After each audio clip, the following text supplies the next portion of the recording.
Poor People Don't Have Friends, by Nameless Saint. In the bustling city of Havenbrick, beneath the towering skyscrapers and the glimmer of prosperity, lived a homeless man named Jeff. His clothes were tattered, his face weathered by the elements, and his eyes, though tired, held a spark of unspoken dreams. Jeff spent his days on the streets, surviving on the kindness of strangers and the meager scraps of food offered by charitable organizations. Despite his circumstances, Jeff harbored a deep desire to reconnect with his estranged daughter, Elizabeth. They had drifted apart years ago due to his struggles and societal judgment, which had left him isolated. He had tried reaching out before, but fear and prejudice from society had always deterred him. He believed that a man like him, without a home or financial means, had no place in the world of meaningful relationships or reconciliations. One chilly autumn morning, Jeff sat on a park bench with a small cardboard sign asking for help. The park was a rare sanctuary amidst his daily grind, offering him moments of solace. As he huddled against the cold, he noticed a young woman, Sarah, feeding the pigeons nearby. She looked out of place in her designer coat and high-end boots, and Jeff wondered why she, too, had come to the park. As days went by, Sarah returned to the park regularly. Jeff observed her feeding the birds and cleaning up the park, her actions contrasting sharply with the busy, indifferent city life. One day, Sarah approached Jeff with a warm smile and a coffee cup in hand. "Hi, I'm Sarah. I've seen you here often. Would you like some coffee?" Jeff hesitated, his pride struggling with his need. "Thank you, but I don't want to impose." Sarah's smile didn't waver. "It's no imposition.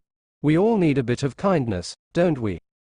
Over time, Sarah and Jeff struck up a conversation. She learned about Jeff's past, his struggles, and his hope to mend things with Elizabeth. Jeff was reluctant to talk too much about his daughter, fearing judgment and rejection. However, Sarah's genuine interest and compassion slowly chipped away at his defenses. One day, Sarah revealed her own struggles with societal expectations. "I know what it's like to feel judged," she said. "People often see me as just another person in a fancy coat, but there's a lot more to everyone than what meets the eye." Jeff was taken aback. He had never considered that someone like Sarah might also feel the weight of judgment. "Do you think people really care?" he asked. "People often focus on appearances and status," Sarah replied. "But true friendships are about understanding and connection, not wealth or social standing." Encouraged by Sarah's words, Jeff decided to take a courageous step. He penned a heartfelt letter to Elizabeth, explaining his regrets, his ongoing struggles, and his wish to reconnect. With Sarah's help, he found a way to send the letter to Elizabeth through an address he still remembered. Weeks passed, and Jeff continued his routine, though now with a renewed sense of hope. One day, a letter arrived for him. It was from Elizabeth. She expressed regret for their estrangement and a desire to meet. The reunion was emotional. Elizabeth, now a young woman with her own struggles, embraced Jeff with tears in her eyes.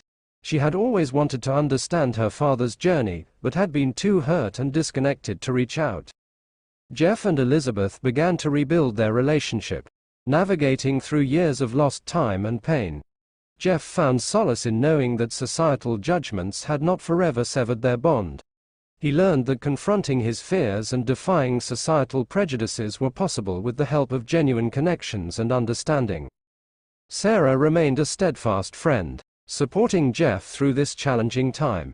She continued her work in the community, advocating for those who faced similar struggles. Through her actions, she demonstrated that true friendship and compassion could bridge the gap between different worlds.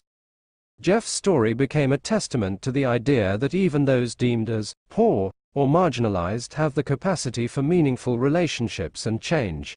He discovered that societal prejudices could be overcome by confronting fears, embracing hope, and forging genuine connections with others. In the end, Jeff and Elizabeth's reunion proved that friendships and reconciliation were not reserved for the privileged. They were available to all who dared to reach out and believe.